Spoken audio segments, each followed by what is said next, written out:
வேலைக்கு செல்வது ஒரு வகையில் வரவேற்கத்தக்கது. இது என்னுடைய முடிவு. யாரும் மாற்றுக்கிறது சொன்னா சொல்லலாம், ஆதரிச்சு சொன்னாலும் சொல்லலாம். தேன்மணக்கும் செந்தாரம் பூமணக்கும் தங்க தமிழுக்கு என் முதற்கண் நன்றி. எப்பவுமே நம்ம பேசும்போது கூட்டமே இல்லாததான் இருப்பேன். எப்பவுமே நாங்கெல்லாம் வந்து பேசி பழக்கப்பட்ட ஆளுங்க கிடையாது. இது இன்னைக்கு வந்து எனக்கு ஒரு பெரிய மகிழ்ச்சி என்னன்னு கேட்டா, நான் பேசுறதுக்கு இவ்வளவு கூட்டம் கேட்கறது ஒரு சந்தோஷம் எனக்கு முதல்ல. இந்த சப்ஜெக்ட் ஒரு 5 சப்ஜெக்ட் கொடுத்துருக்காங்க. ஆனா அதை வந்து நம்ம இங்க விவாதிச்சுட்டு வீட்டுல போய் நம்ம நிம்மதியா இருக்க முடியாது. ஏன்னா அதுல பல சங்கடங்கள் வரும்.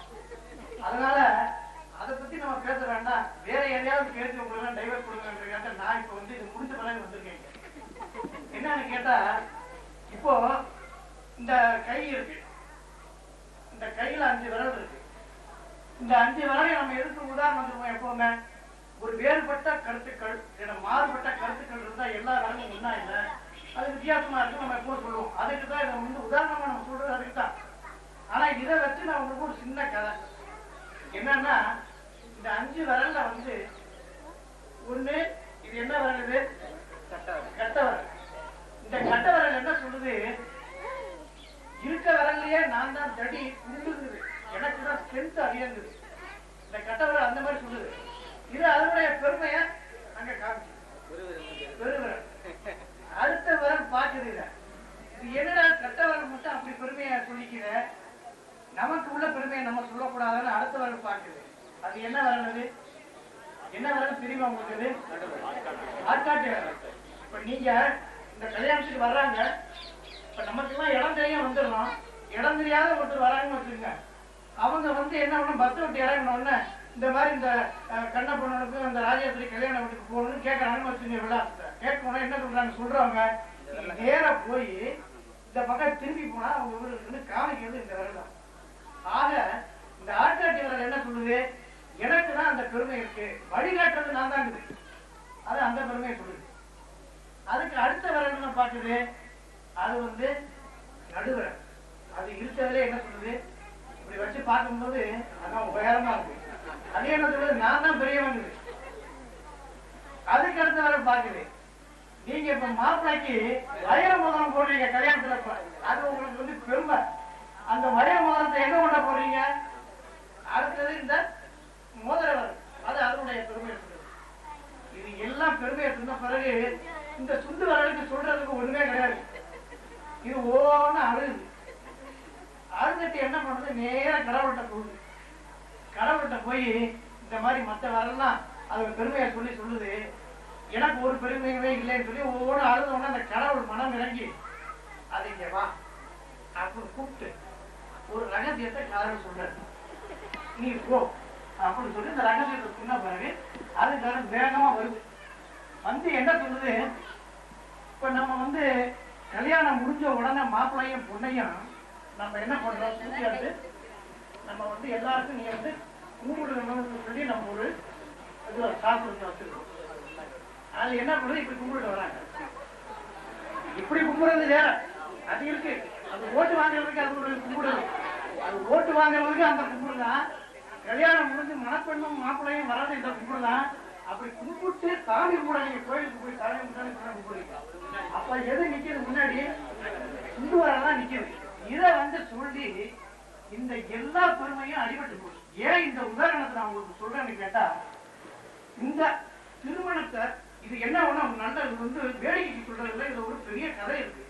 என்னன்னா, ஆணவம் இருக்கக்கூடாது, நமக்கு வந்து ஆணவம் இருக்கக்கூடாது, அடுத்தவங்களுக்கு எல்லாம் தெரியுங்கிற மனப்பக்குவம் நமக்கு இருக்கணும். நம்ம தான் பெரியவங்க இருக்கக்கூடாதுங்கிறது இந்த கதை. இப்ப இங்க வந்து ஐங்கரன் அவர்கள் இந்த ஒரு திருமணத்தை இப்படி நடத்திட்டு இருக்காங்கன்னா, அவங்களுடைய வாழ்க்கையில முன்னுக்கு வந்திருக்காங்கன்னா முதல் காரணம் அவங்களுக்கு ஆணவம். அந்த ஆணவம் இல்லாதனாலதான் இன்னைக்கு அவங்க வந்து இந்த நிலைமைக்கு வந்திருக்கிறாங்க. அவங்கள பார்த்து நம்ம கத்துக்கிட்டது இதுதான். நம்மளும் ஆணவம் இல்லாம இருக்கணும், அடுத்தவங்களுக்கு எல்லாம் தெரியும்னு நம்ம நினைச்சுக்கணும். ஏன்னா அடுத்தவங்களை நம்ம வந்து அவங்களுக்கு ஒண்ணும் தெரியாது அப்படிங்கிற எண்ணம் நமக்கு இருக்கக்கூடாது. இது ஒரு சின்ன கதை, எனக்கு தெரிஞ்ச கதையை உங்களுக்கு புரியுற மாதிரி சொல்லியிருக்கேன்னு நினைக்கிறேன். அது வந்து பார்மத்துக்கு போய் சேரணும், அப்பதான் அதுக்கு வந்து வெளியே வரும், இல்லைன்னா வராது. அந்த மாதிரி நமக்கு அடுத்தவங்களுக்கு எல்லாம் தெரியுங்கிற எண்ணத்தோட நம்ம எல்லாத்தையும் செய்யணும். இன்னொன்னு என்னன்னு கேட்டா, இந்த கூட்டு முயற்சி இருக்கு பாருங்க. நான் முந்த நாள் ஒரு மீட்டிங்க்கு போயிருக்கேன். அந்த கூட்டத்தில் என்னன்னு கேட்டா, ஒரு 40 ஆண்டர்பிரனர்ஸ், அதாவது 40 தொழில் முனைவோர்கள் இருக்கிற கூட்டம். அதுல வந்து வேலிடேட்டரி ஃபங்க்ஷன் நான் தலைமை தாங்கி நடத்தி வச்சாங்க. அப்ப தலைமை தாங்கி நடத்தி வைக்கும் போது நம்ம ஒரு விழா ஆரம்பிச்சா முதல்ல நம்ம என்ன பண்ணணும், தமிழ் தாய் வாழ்த்து பாடணும். தமிழ் தாய் வாழ்த்து பாடுங்க, யாராவது ஒரு பாடுங்கன்னு கேட்டா ஒருத்தர் மேடைக்கு வர்றதுக்கு பயப்படுறாங்க.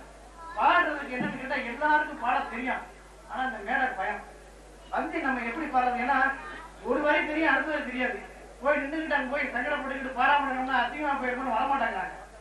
நான் அப்புறம் இதுக்கு என்னதான் வழி அப்படின்னு கேட்கும் போது ஒருத்தர் சொன்னாரு, 2 நிமிஷம் எல்லாரும் மௌனமா இருக்கும் அப்படின்னு.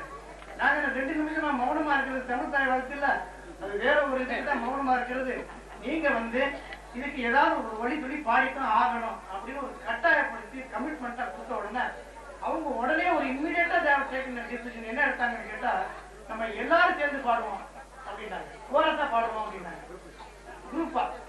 சரி ரைட்டு பாருங்க, அது ஒரு நல்ல ஐடியா தான். ஏன்னா எனக்கு அந்த பாட்டு தெரியாது, ஏன்னா நான் பேசுறவங்களே பாட்டு தெரியாது. சரி ரைட்டு கோரஸா பாடுவோம் அப்படின்ட்டு எல்லாம் கோரஸா சேர்ந்து பாடி அந்த தமிழ் தாய் வாழ்த்தை பாடி முடிச்சிட்டோம். ஏன் இதுல இதுலயும் ஒரு அர்த்தம் இருக்கு. என்னன்னு கேட்டா, தனியா நம்ம செய்ய முடியாத ஒரு வேலையை நிறைய பேர் சேர்ந்து ஈஸியா செய்யலாங்கிறது தான். ஏன்னா ஒருத்தருக்கு ஒரு வார்த்தை வரி தெரியும், நீராடும் கடல் கொடுத்த நிலை முடந்தை கெடிலொழுகும் சீராரும் மதனமன திகழ்பறத கண்டமதில் அடுத்த வார்த்தை தெரியும். அடுத்த வார்த்தை எனக்கு தெரியாது, இந்த 2 வார்த்தை 2 வரைக்கும் எனக்கு தெரியும். அதனால ஒவ்வொருத்தருக்கும் ஒவ்வொரு வரையும் தெரியலாம். கூடி நம்ம சேர்ந்து பாடிட்டோம்னு வச்சுக்கோங்க, அப்ப நம்ம நினைச்ச காரியம் இந்த சாதனை பண்றோம். இதனால நாங்க இந்த வங்கியில இருந்து என்ன பண்ணிருக்கோம் கேட்டா, ஒரு செல்ஃப் ஹெல்ப் குரூப் ஒரு தனியா ஒரு இது அமைப்பு அமைச்சு தனியா ஒருத்தருக்கு இண்டிவிஜுவலா நம்ம கடனை கொடுக்காம ஒரு 10 பேருக்கு இல்ல 20 பேருக்கு சேர்ந்து நம்ம கொடுத்து ரிகவரி நல்லா இருக்கணுங்கிறதுக்காக இந்த மாதிரி ஒரு ஏற்பாடு பண்ணி புதுக்கோட்டை மாவட்டத்துல கலெக்டருடைய தலைமையில நாங்க இதெல்லாம் ஏற்பாடு பண்ணி இப்ப நாங்க செஞ்சுட்டு வந்துட்டு இருக்கோம். இந்த கூட்டங்கள் எல்லாம் நான் ஒரு சாதாரண எனக்கு நான் மேடையில பேசி பழக்கம் இல்லை, ஆனா நம்ம சொல்ற மெசேஜ் கிளியரா போகணும். அதுக்காக இந்த மாதிரி சின்ன சின்ன கதைகளை சொல்லி சொன்னோம்னா உங்களுக்கு போகும். ஏன்னு கேட்டா இவங்க எல்லாம் சமஸ்கிருதத்துல பாடினாங்க, எனக்கு பாட தெரியாது. என்ன அந்த மாதிரி உங்களை எல்லாம் டைவர்ட் பண்ணி கூட்டி வந்தா ஏதாவது ஒண்ணு நம்ம உங்களுக்கு நீங்க என்ஜாய் பண்ற மாதிரி இருக்கு. இந்த நேரம் உங்கள் நேரம். நீங்க சும்மா அப்படியே ஏதோ சொல்றாங்கன்னு நினைச்சுக்க கூடாது. இந்த கவியரசு கண்ணதாசனை பத்தி இப்ப சொன்னாங்க, தாய் பேசும்போது சொன்னாங்க, அவங்கள பத்தி பொன்மொழிகளை பத்தி எனக்கு ரொம்ப நல்லா அவங்க தான் எனக்கு இது நாங்க. ஏன்னா நம்மளுடைய நகரத்தார் கம்யூனிட்டியில ஒரு கவிஞர் இருந்தாருன்னா அவர் கவியரசு கண்ணதாசன் தான். அவருடைய புகழ் என்னைக்கும் மறையவே மறையாது. ஏன்னு கேட்டா கவியரசு கண்ணதாசனுக்கு அரசுரை கவிஞரா ஆக்குனாங்க. நம்ம தமிழ்நாடு முதல்வர் எம்ஜிஆர் அவர்கள் இருக்கும்போது அவர் அரசுரை கவிஞரா போட்டிருந்தாங்க. அரசுரை கவிஞரா போட்ட போது அவருக்கு ஒரு பாராட்டு விழா நடத்தணும்னு நம்முடைய எம்ஏ முத்தியா செட்டியார் அவர்கள் காரைக்குடியிலே ஒரு பங்கனை அரேஞ்ச் பண்ணியிருந்தாங்க. அவருக்கு பாராட்டு விழா கம்பன் மணி மண்டபத்திலே அந்த பாராட்டு விழா நடந்து கொண்டு எல்லாரும் வந்து விட்டார்கள். விழா நாயகர் கவியரசு கண்ணதாசன் மட்டும் அந்த விழாவிற்கு வரவில்லை. யார் பெருமைப்பட வேண்டுமோ அவர் மட்டும் வரவில்லை. ஆனால் கூட்டம் நிரம்பி வழிகிறது. அந்த ஹாலிலே எல்லோரும் வந்து விட்டார்கள். யார் நாயகரோ அவர் மட்டும் வரவில்லை. உடனே ராஜாத்திர முத்தியா செட்டியார் அவர்கள், என்ன நாம் இவரை நம்பி ஒரு விழாவை ஏற்பாடு பண்ணி விட்டோமே, இந்த அளவு இப்படி செய்து விட்டாரே என்று வருத்தம் அவருக்கு. உடனே அங்கிருந்தவர்களை அழைத்து, நீங்கள் அவருடைய இல்லத்திற்கு சென்று அவர் எப்படி இருக்கிறார் என்று பார்த்து வாருங்கள், நிலைமையை புரிந்து வாருங்கள் என்று அனுப்புகிறார். கண்ணதாசனை பற்றி உங்களுக்கு தெரியும் எப்படி இருப்பார் என்று. அவர் இல்லத்திற்கு சென்றார்கள். அங்கே அவர் மது அறிந்துவிட்டு தன் நிலைமை தவறி இருந்தார். அங்கு சென்றவர்கள் அவர் தலையிலே ஒரு குடம் தண்ணியை ஊற்றி அவரை தெளிய வைத்து அவரை வண்டியில குண்டு கட்டாக தூக்கி போட்டுக் கொண்டு மணிமண்டபத்தில் வந்தார்கள். வந்ததும் ராஜா அவர்களுக்கு கடும் கோபம், கடும் தினம்.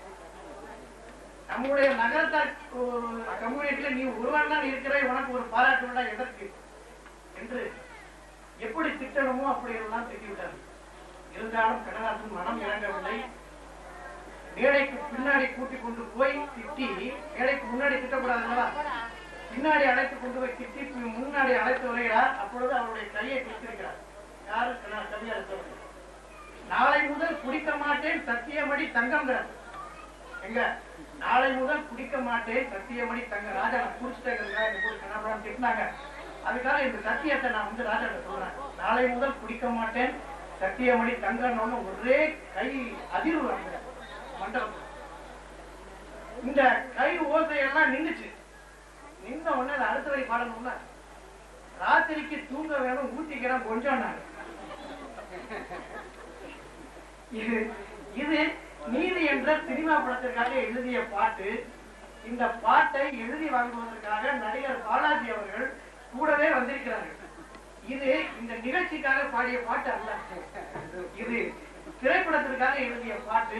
இந்த பாட்டை அந்த மேடையிலேயே எழுதினார்கள். இன்ஸ்டன்ட் கவிஞர் என்றால் கவியரசு கண்ணதாசனை தவிர ஒருவரும் இந்த உலகத்தில் இல்லை என்று சொல்லலாம். அப்படிப்பட்ட ஒரு கவியரசு. அவரை பற்றி ஓரிரு வார்த்தைகள் நான் சொல்ல வேண்டும் என்பதற்காகத்தான் சொல்லுகிறேன். இன்னும் ஒரே ஒரு கவியரசை பற்றி சொல்ல வேண்டும். கவியரசு அவர்கள் என்று ஒரு வரி வரும். நம்ம எல்லாம் சொல்றது இந்த காதலை பத்தி நீங்க எல்லாம் பேசுனீங்க, சைட் அடிக்கிறது நம்ம சொல்றோம்ல, அதுதான் இந்த தாம் அரை கண்ணால் நோக்கினாலும். இது இவர் சேர்த்து படிச்சுட்டார் கண்ணதாசன் படிக்கும் போது. தாமரை கண்ணுங்க எப்படிதான் கண்ணை போய் தாமரைக்கு ஒப்பிடுவாங்கன்னு ஒரு சந்தேகம் வந்துருச்சு. அவருக்குமே சந்தேகம் வந்துருச்சு.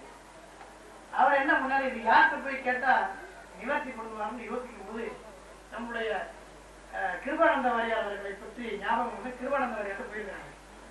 போய் எப்படி கண்ணை வந்து வேல் வழியான்னு சொல்லுவான், கயல் வழியான்னு சொல்லுவான், ஆனா வந்து தாமரை கண்ணு அவன் சொல்றது இல்லையே அப்படின்னு கேட்டிருக்காரு.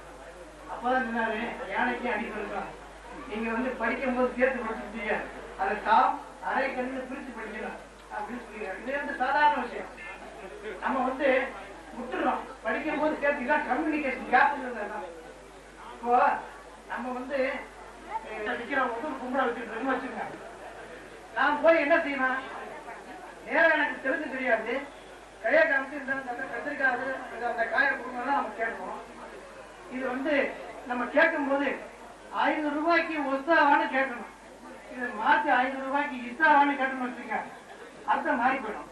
அது அர்த்தம் என்னன்னா 5 ரூபாய்க்கு கிடைக்குமான்னு கேட்கறது, 5 ரூபாய்க்கு வருவையான்னு கேட்கறது. அந்த பொம்பளை திருப்பத்தை அடிச்சுடும். அதனால நாம கம்யூனிகேஷன் வந்து எப்பவுமே கரெக்டா இருக்கும். அதான் எப்பவுமே நான் கிட்ட சொல்லும் போது ஏதாவது சந்தேகங்கள் நீங்க கேட்டீங்கன்னா அது எங்களுக்கு நம்ம சிதம்பரம் இருக்காங்களே பினான்ஸ் மினிஸ்டர், அவங்க ஒவ்வொரு கூட்டத்திலையும் பேசும்போது ரொம்ப தெளிவா பேசுவாங்க. என்னன்னு கேட்டா, நீங்க கேட்கிற கேள்வி வந்து அவங்களுக்கு முதல்ல விளங்கணும், அவங்களுக்கு விளங்கின பிறகு அவங்க சொல்ற பதில் வந்து உங்களுக்கு புரியணும். அப்பதான் அது வந்து நல்லா இருக்கும், இல்லைன்னா அது நல்லா இருக்காது. அது மாதிரி ஆகவே நம்ம பேசுறது வந்து கிளியரா பேசணும்.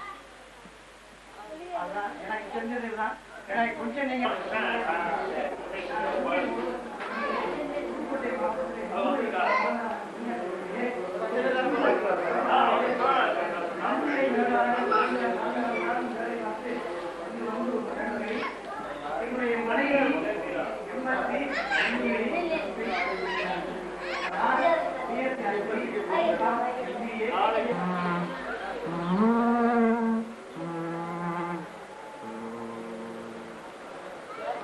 அலைபாயுதே கண்ணா என் மனம் அலைபாயுதே உன்னானந்த மோகன வேணுகானமதில் அலைபாயுதே கண்ணா என் மனம் அலைபாயுதே உன்னானந்த மோகன வேணுகானமதில் அலைபாயுதே கண்ணா என் மனம் அலைபாயுதே நிலை பெயராது சிலை போலவே நின்று நிலை பெயராது சிலை போலவே நின்று நேரமாவதறியாமலே மிக வினோதமான முரளிதராம் நேரமாவதறியாமலே மிக வினோதமான முரளிதராம் அலைபாயுதே கண்ணா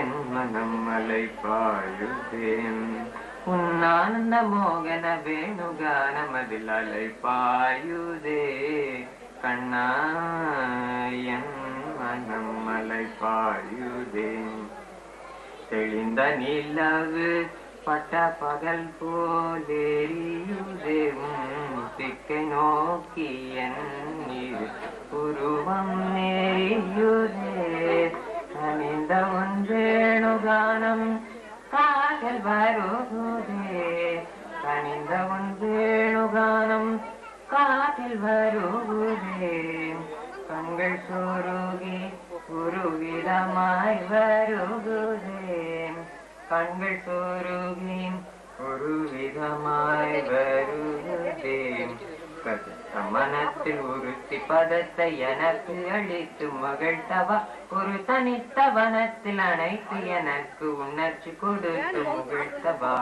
கண் கடலையின் கதிரவன் என இரு கடலென கழித்தவா கதறி மனமுருகினான் அழைக்கவோ இதரமாதருடன் இருக்கவோ இது தகுமோ இது முறையோ இது தர்மம் தானோ குழலூதிடும் பொழுது ஆடிடும் சிலைகள் போலவே மனது வேதனை மிகவும் அதை பாயுதே அண்ணா என் மனம் அதை பாயுதே உன்னாந்த மோகன வேணுகானமதில் அதை பாயுதே அண்ணா என் மனம் அதை பாயுதே. இந்த மனவிழாவிலே கலந்தாலோசித்தல் நேரத்தை மிக மகிழ்ச்சியோடு நாம் இங்கே கழித்திருக்கின்றோம். இப்போ இதுபோது மணி 12:15 ஆகின்றது. 1 மணியிலிருந்து 1:25க்குள் முகூர்த்தம் நடைபெறவிருக்கின்றது. அதற்கு முன்னதாக இங்கே தம்பி சுப்பிரமணியன் அவரும் என்னுடைய மாணவர், அவர் எங்கள் மாப்பிள்ளை அண்ணன் மாப்பிள்ளை கருப்பையா அவர்களுடைய தம்பி இங்கே வந்திருக்கின்றவர்களுக்கெல்லாம் நன்றி கூறுவார்கள். நன்றி கூறி முடிந்ததும் கூட்டம் இனிதே அமைகின்றது. இங்கிருந்து எல்லாரும் நாம் இங்கே இருக்கின்ற ஊர்திகள் மூலமாக உணவருந்த செல்வோம். சென்று சரியாக 1 மணிக்கு இங்கே எல்லாரும் இருந்தால் முகூர்த்தத்தை நாம் கண்டு கழிக்கலாம். எல்லாருக்கும் இங்கே வந்திருக்கின்ற பெருமக்கள் அனைவருக்கும், இங்கே பங்கு பெற்ற அன்பர்கள் அனைவருக்கும் என்னுடைய வாழ்த்தினையும், அவர்களுக்கெல்லாம் மூத்தவன் என்கின்ற முறையிலே என்னுடைய வாழ்த்தினையும் நன்றியினையும் நாம் தெரிவித்துக் கொள்கின்றேன். எல்லாரும் இன்புற்றிருப்பதுவே எல்லாரும் யாதொன்றும் அறியேன் பராபரமே என்ற தாயமானவருடைய பராபர கண்ணியை சொல்லி இதனோடு அமைகின்றேன். வணக்கம், வாழ்த்து, நன்றி.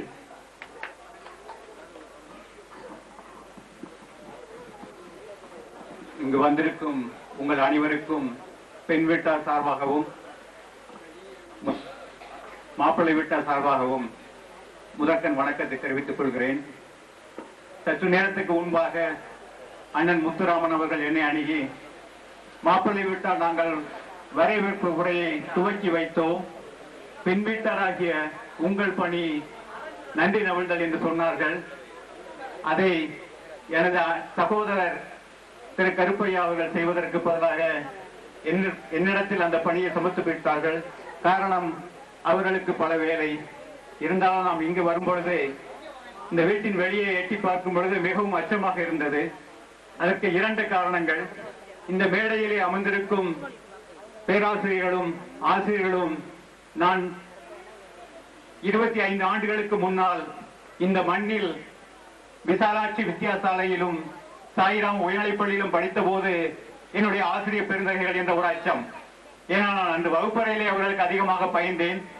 அதன் பலன் என்னவோ இன்று நான் வாழ்க்கையிலே மிகவும் முன்னேறி இருக்கின்றேன். அவர்களுக்கு ஒரு நன்றி சொல்ல வேண்டும்.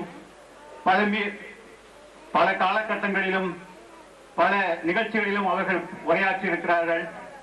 அடுத்ததாக இங்கு அவர்கள் பேசிய கருத்துக்களை எல்லாம் நீங்கள் செவிமடுத்திருக்கும் பொழுது எங்கே என்னுடைய இந்த நன்றி நவிழ்தல் ஓரளவு உங்களுக்கு நல்ல தருமோ என்று நினைத்து பயந்து விட்டேன்.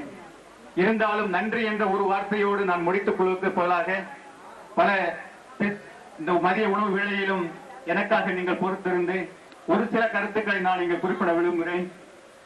அதாவது வாழ்க்கையில் சில உண்மையான அனுபவங்களைத்தான் நாம் அனுபவிக்க முடிகிறது. இந்த திருமணம் பேசி முடித்த நிகழ்ச்சியே ஒரு புதுவிதமானது. அண்ணன் முத்துராமன் அவர்கள் பல புதுமையான வினாக்களை எழுப்பி மணமகளையும் மணமகனையும் அதற்கு விடுதருமாறு வேண்டிக் கொண்டார்கள். இதை நான் நேரில் பார்க்கும் வாய்ப்பு எனக்கு கிடைக்கவில்லை. கடல் கலந்து வாழ்கின்ற எங்களுக்கு இந்த ஒளி நாடா மூலம் அங்கு வந்து சொன்னார்கள், அண்ணன் ஐங்கரன் அவர்கள் என்னை 3 முறை அழைத்தார்கள் வீட்டுக்கு. உங்கள் வீட்டில் பேசி முடித்ததை நீங்கள் வந்து பார்க்கவே இல்லை என்று. காரணம், என்னுடைய சொந்த அலுவலை விட நான் அங்கே பல நிகழ்ச்சிகளிலும் பல இடங்களிலும் சென்று கொண்டிருப்பதால் எனக்கு காலமே கிடைக்கவில்லை. திடீரென்று 2 வருடங்களுக்கு முன்னால் எழுதிய என்னுடைய நண்பர் ஒருவர் ஒரு கடிதம் எழுதியிருந்தார். உங்கள் அண்ணனின் மகளின் திருமணம், இந்த ஊரை ஒரு புரட்சி திருமணம் என்று பேசிக் கொண்டிருக்கிறார்கள் என்ற வார்த்தையை எழுதியிருந்தார். அதற்கு பிறகுதான் எனக்கு என்னவென்று தெரியவில்லை. ஏதோ ஒரு ஆவலாய் அந்த ஒளிநாடாவை என் வீட்டுக்கே கொண்டு வந்து அவர்கள் தந்த பொழுது நான் மிகவும் பார்த்து மகிழ்ச்சி அடைந்தேன். நன்றி கூறினேன் அவர்களிடத்தில். அதுபோல் நன்றாக செய்தார்கள். அடுத்ததாக இங்கு முதலில் சொல்லும் பொழுது மனைவியின் சமையலை எந்த குறையும் சொல்லாமல் நாம் ஏற்றுக்கொள்ள வேண்டும் என்ற கருத்தை சொன்னார்கள். இதில் நான் மிகவும் கேள்விப்பட்ட ஒன்றை உங்களிடத்தில் கூற விரும்புகிறேன். அது உண்மையாக நடந்தது இன்னொரு கருத்துக்களோ என்றோ. ஒரு புதிய மணமகள் தன் மாமியார் வீட்டுக்கு சென்றவுடன் முதலில் சமையல் செய்கிறாள். கணவனுக்கு பரிமாறும் நிலை நிற்கின்றாள். அவள் வைத்த ரசம் அதில் அதிக பதட்டத்துடன் சமைத்ததால் அதில் உப்பு போட மறந்து விட்டாள். ஆனால் கணவனை நினைத்திருக்கும் பொழுது அவர் என்ன சொல்லுவாரோ ஏது சொல்வாரோ என்று நினைத்திருக்கையில் அச்சத்தால் கண்களில் இருந்த நீர்த்துளிகள் வந்து கொண்டிருக்கின்றன. அந்த நீர்த்துளிகள் ரசத்திலே கலந்தவுடன் அது இயற்கையான உப்பாக மாறி அந்த கணவனிடத்தில் எந்தவித குறைவனம், உன்னுடைய சமையல் மிகவும் பிரமாதம், மிகவும் நன்றாக இருக்கிறது என்று நன்றாக பாராட்டி சென்றார்கள். அடுத்த இனிமே அதிக கால நேரத்தை எடுத்துக் கொள்ளாமல் இதுகாலம் வரை இங்கிருந்து பொறுமையாக இந்த நிகழ்ச்சியை கண்டுகளித்ததும், எங்கள் வீட்டு திருமண விழாவில் இங்கு கலந்து கொண்டு இந்த மல்லிகை வீட்டின் மரம் பரப்பும் இந்த நிகழ்ச்சியை கண்டுகளித்த அனைவருக்கும் மாப்பிள்ளை வீட்டார் சார்பாகவும் பெண் வீட்டார் சார்பாகவும் நன்றியை தெரிவித்துக் கொள்கிறேன். வணக்கம்.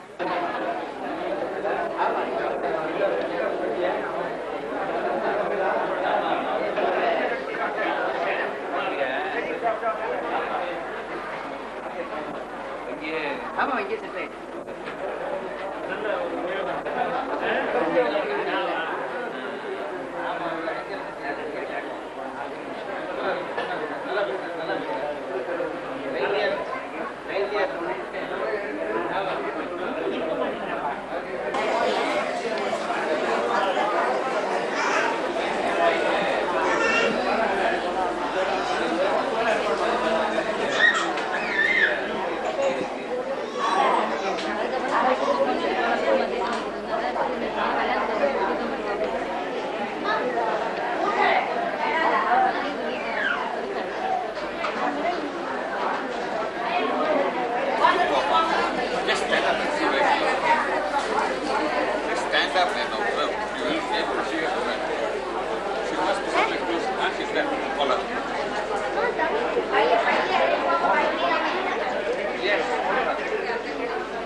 தானே தானே கணக்கு பார்த்து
உள்ள வரவா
வெளியே வந்து கெட்டி மேடம் பண்ணுறது.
தேவி அவங்க வீட்டுக்கு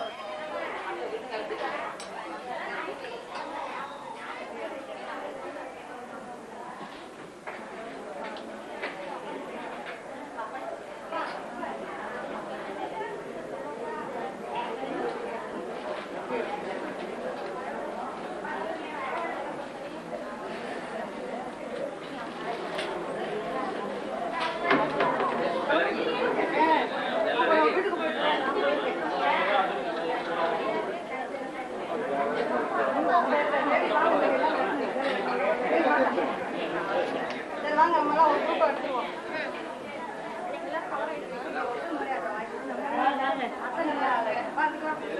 சேஞ்ச் பண்ண கன்வீனியன்ட்டா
தாதையாமா இல்ல அந்த மாலை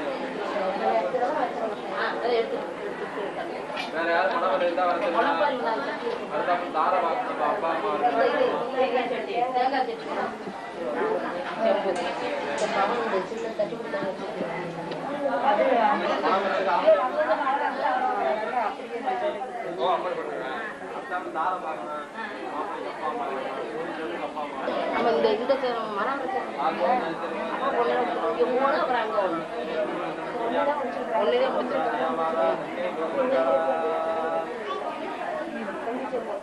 அப்புறம் பொண்ணு ஒரு தடவை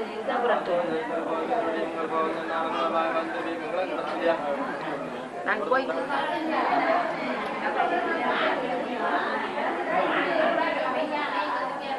இங்கிருந்தே பண்ண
Sambat Karana, Putih, Tani, Pertemanan, Iswatana, Sambat Kare, Dexina, Jiren, शरद्रदो वृश्चिकमासे शुक्लपक्षे पञ्चम्यां सुविदितो वासराः गुरुवासरयुक्तायां श्रवणनक्षत्रयुक्तायां शुभनक्षत्रयोगः Shubhkaran एवं गुणविशेषेण विद्यायां विद्यां वर्तमानायां शबद्धैर्य वीरविजय आयुरारोग्य ऐश्वर्याभि अभिवृद्ध्यर्थं मम कुमारस्य माणिक्यदानश्च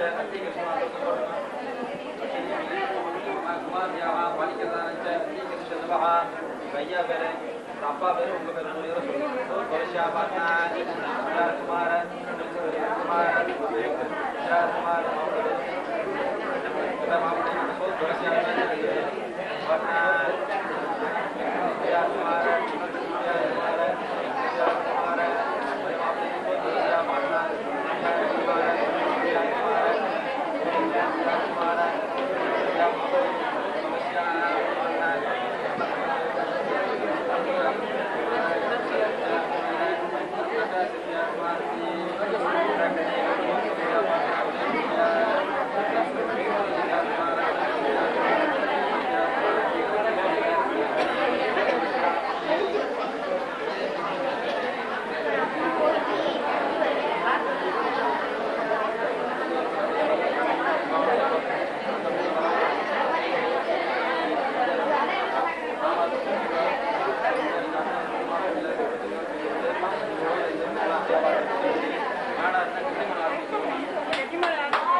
உட்காரணுமா? உட்காரணும்.